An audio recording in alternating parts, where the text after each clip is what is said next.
So according to Right. the GHG protocol, companies have different levels that they can then report that data and also create a calculation.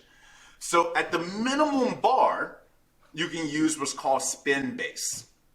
So spend Okay. base is I spent X amount of dollars on this thing or X amount of euros, whatever currency.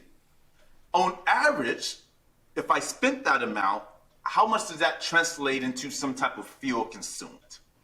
Right? So say if you spent $100 with the way gasoline prices are today, almost reaching $5, then we can estimate Yeah. how much fuel they actually use and use that as a baseline calculation. So that's a lower barrier of entry. However, they're going to have a higher degree of uncertainty, right? Because you're using just the average spend, your uncertainty is going to be high. The second level is, say if I know how much distance I drove. So you say, I actually, I drove 20 miles, or I drove thousands of miles over a year period, or whatever period they're accounting for.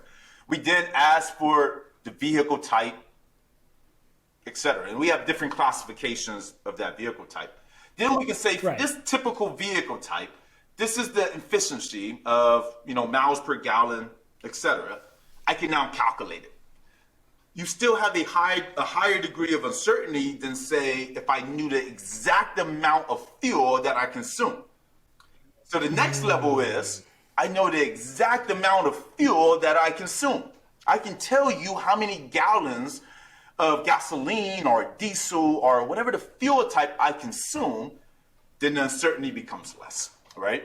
So when people are throwing arguments to say accuracy, you have to give it context.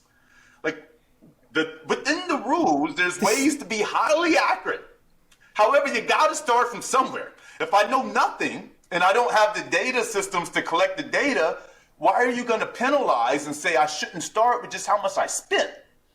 Because that will at least tell me where I have the most material impact into the emissions I'm generating, so I can now know where to invest to then figure out where do I need to get better data so I can now have the data to make better decisions on different trade-offs of now, should I invest in this electric vehicle or should I invest in different modes of transportation to reduce my overall emissions?